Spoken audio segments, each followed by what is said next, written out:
Hi everyone. Hi guys. I'm Dan. This is Joe. No. Hold on. It's because I've got a beard. Yeah. I'm sorry about that. No, this is very much Dan. This is Joe.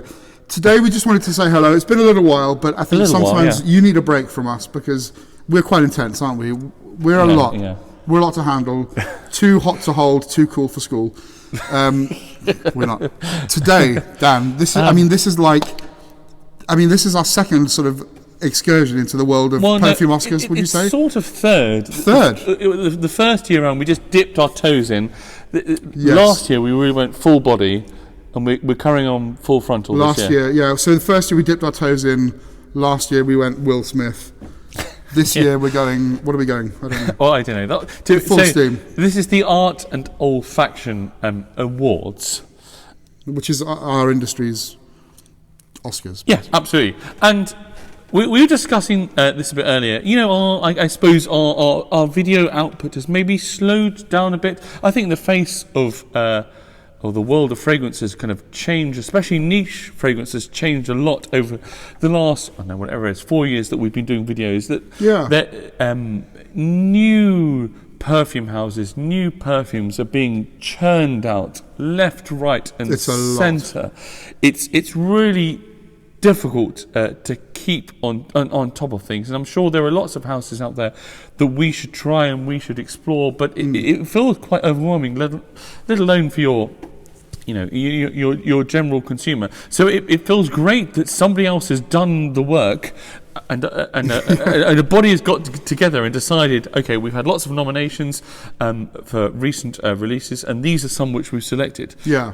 It is nice because actually I was saying to Dan earlier on, I look sometimes, less frequently than I did, but I look sometimes on Fragrantica and I see, under the new perfumes thing, and I flick across like this, Grindr or Tinder or whatever it is, and I'm going, no.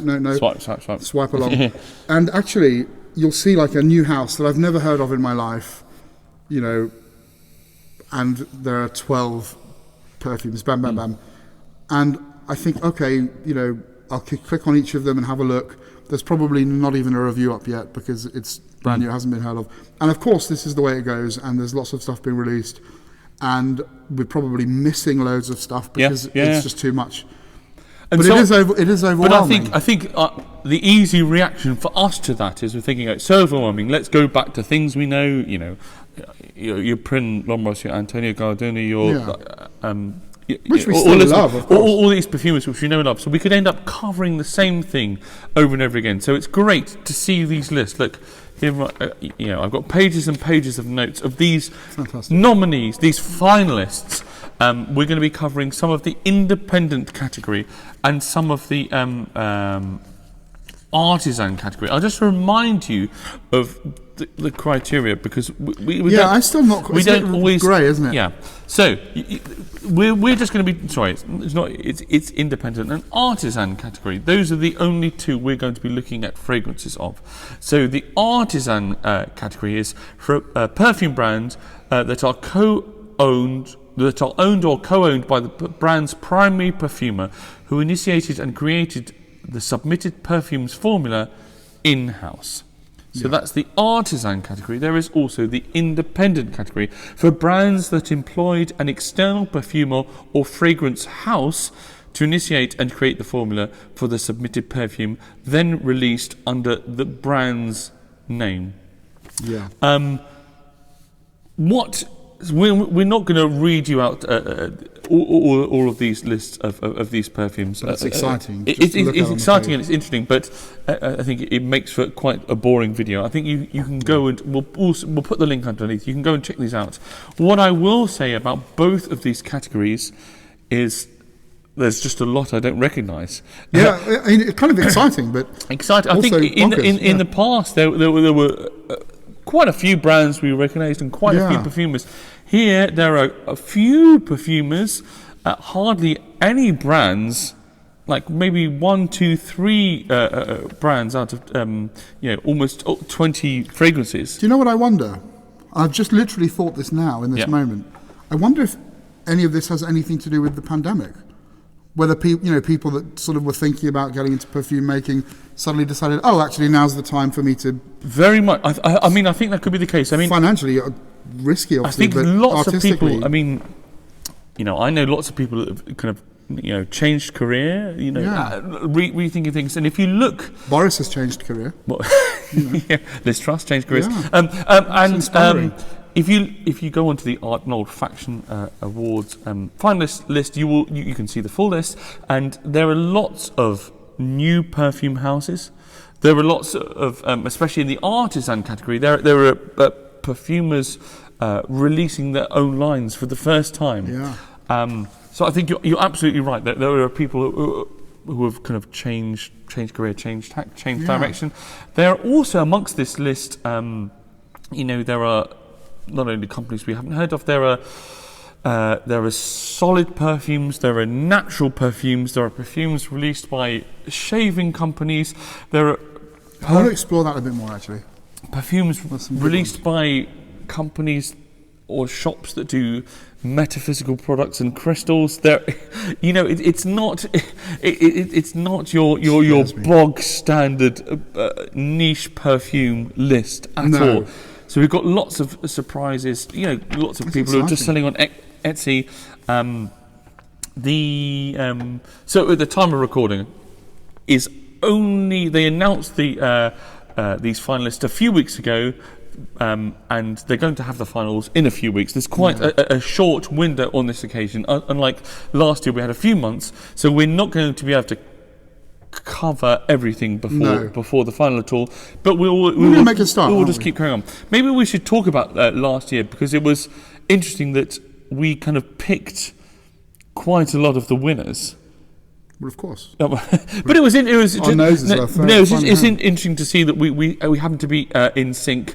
And I think they were standouts. Some of them were real standouts. They were really standouts, especially the one day oolong tea, I love that. which was it was just a combination of lots of great things. It was a very original smell, this kind of like tea, sticky rice, really savoury. I love that, and the packaging, But yeah, exactly. The packaging was understated, but very, very, very classy. Yeah, it was very the good. whole product was great, but it was a fragrance which felt original, but really elegantly and seamlessly executed, and brought a smile to my face. Sometimes I can smell something and think, oh, that's really original.